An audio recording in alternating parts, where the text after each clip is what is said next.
Bonjour à tous et bienvenue sur Un livre mille vies. Alors accrochez-vous, le titre original est un peu provocateur. La créativité doit-elle passer par la destruction de votre âme? Je l'avoue, c'était volontairement accrocheur, mais honnêtement, est-ce que l'âme existe vraiment? Si vous avez la réponse, dites-moi dans un commentaire. On va donc reformuler un peu la question. La créativité doit-elle passer par la destruction de votre corps à travers certaines substances?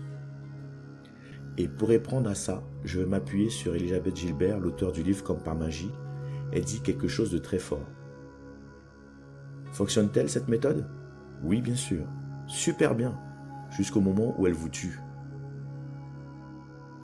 Elle parle ici de certains créateurs qui pensent avoir besoin de produits pour stimuler leur créativité.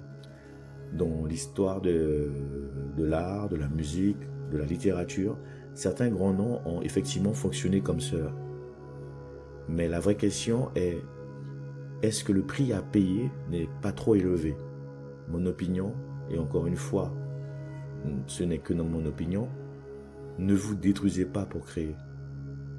Imaginez un instant que vous obtenez le succès que vous espériez, mais qu'en parallèle votre santé s'effondre et que vous passiez votre temps entre votre maison et l'hôpital, que vous ne puissiez même pas profiter du fruit de votre travail. Franchement, à quoi ça sert? Il y a quelque temps, je regardais des documentaires sur de très jeunes artistes qui sont partis entre 19 et 21 ans. Je pense que vous avez tous compris quand j'utilise le mot parti, c'est bien sûr qu'ils ne sont pas partis pour aller faire une balade. Certains avaient expliqué qu'ils avaient commencé à consommer en voyant leur idole faire pareil. Imaginez la scène que j'ai pu voir dans une vidéo. Un jeune artiste dit à son modèle « C'est grâce à toi que j'ai commencé ». Vous croyez que ça a fait quoi à l'idole en face? Ça l'a mis mal à l'aise, très mal à l'aise. Encore une fois, chacun est libre de ses choix, mais on récolte toujours ce que l'on sème.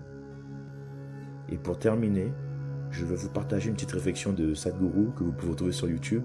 Il expliquait que si un pilote d'avion vous disait « J'ai besoin de fumer quelque chose avant de décoller pour être concentré », est-ce que vous monteriez dans cet avion?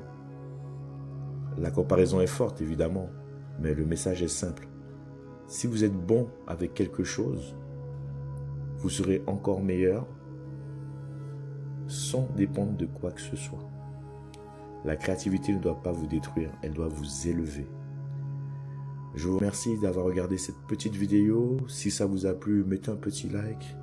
On se retrouve très bientôt pour le prochain thème, toujours avec Elisabeth Gilbert et son livre Comme par magie. Prenez soin de vous.